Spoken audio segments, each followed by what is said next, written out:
Your hands are shaking. Not the nervous kind, the kind that makes holding a glass of water feel like defusing a bomb. Your heart's pounding like it's trying to escape your chest, and you're sweating through your shirt even though it's 50 degrees outside.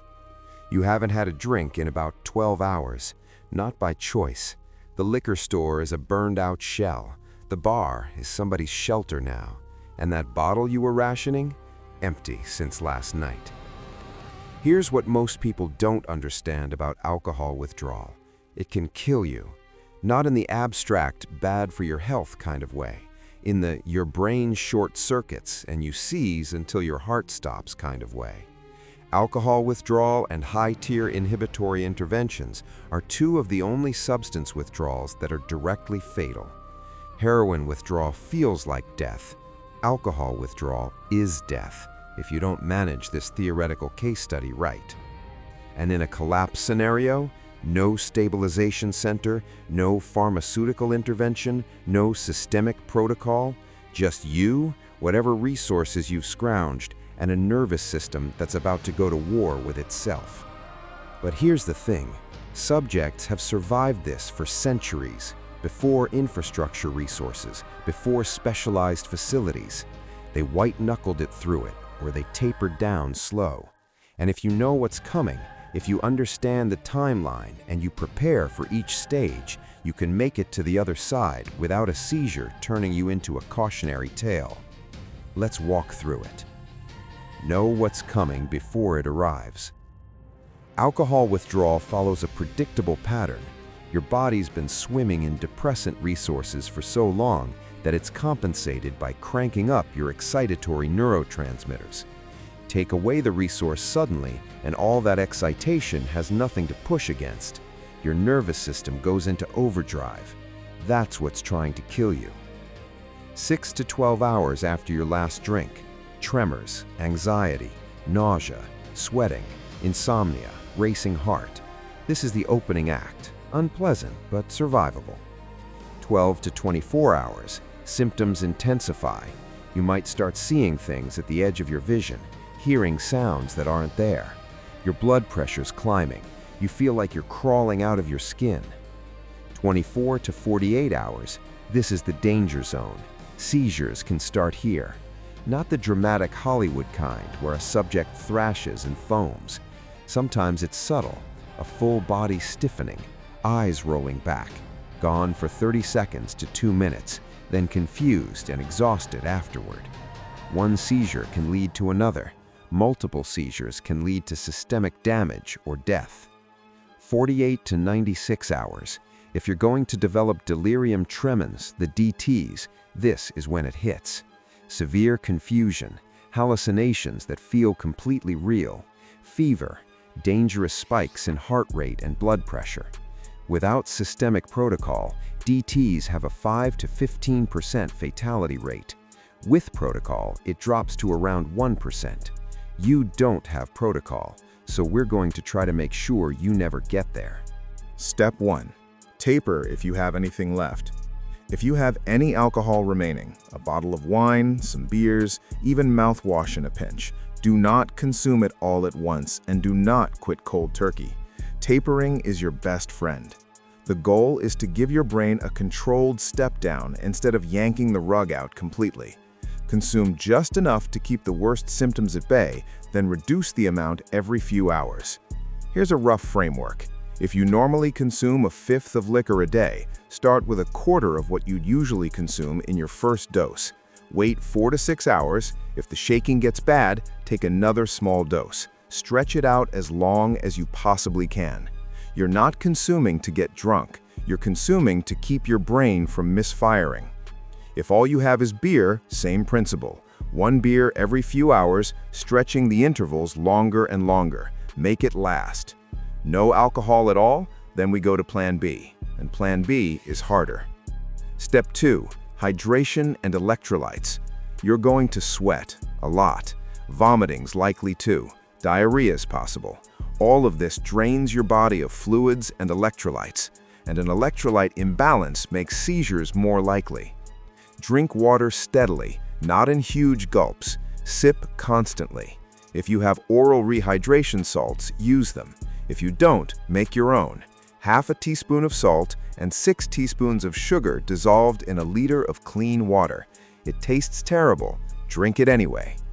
If you have access to broth, chicken, beef, vegetable, whatever, drink that too.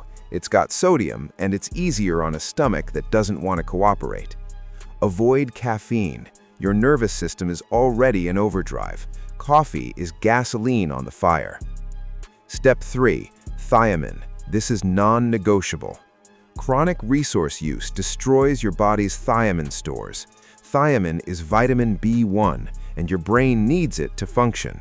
Without it, you risk a biological crisis, a type of systemic damage that causes confusion, paralysis of eye muscles, and motor failure. Left untreated, it becomes a permanent memory loss scenario. Behavioral shifts, irreversible. If you have B-complex vitamins, take them. If you have thiamine specifically, even better. If you have nutritional yeast, eat it by the spoonful. Whole grains, legumes, seeds, anything with B vitamins helps. This isn't optional. This is protecting your hardware from damage that won't heal. Step 4. Managing symptoms without systemic protocol. In a stabilization center, they'd give you inhibitory interventions, Valium, Ativan, Librium. These resources act on the same receptors as alcohol and smooth out the withdrawal. You probably don't have those, so we improvise. Keep the environment calm, low light, quiet, no sudden noises. Your nervous system is a hair trigger right now. Overstimulation can push you toward a seizure. If you have any sedating herbs, valerian root, kava, passion flower, they're not going to replace real interventions, but they might take the edge off. This is harm reduction, not protocol. Stay cool, not cold, but don't let yourself overheat. Fever is a warning sign that the scenario is progressing.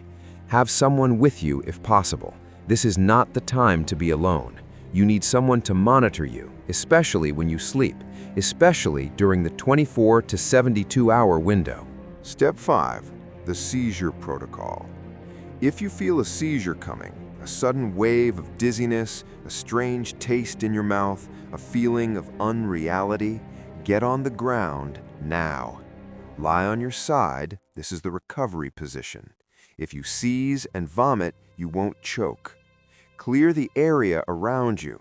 Anything you could hit your head on, move it. If you're with a survivor and they start seizing, don't hold them down. Don't put anything in their mouth. That's movie nonsense. You'll break their teeth or your fingers. Just protect their head, keep them on their side, and time it. Most seizures last under 2 minutes. If it goes longer than 5, that's a systemic failure event. That's an emergency, even in a hospital. After a seizure, the subject will be confused, exhausted, cold. Keep them warm, keep them calm, keep them hydrated. Another seizure is possible. Stay vigilant for 24 hours. Step 6. The 72-hour wall. If you can make it 72 hours without a seizure, your odds improve dramatically.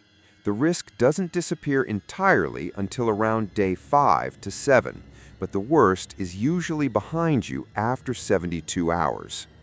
During this time, you're going to feel terrible. Insomnia, anxiety, depression. Your brain is recalibrating. It's learned to function with a depressant constantly in the system, and now it has to learn how to function without it. This is where a lot of subjects break. They find a bottle, they start over.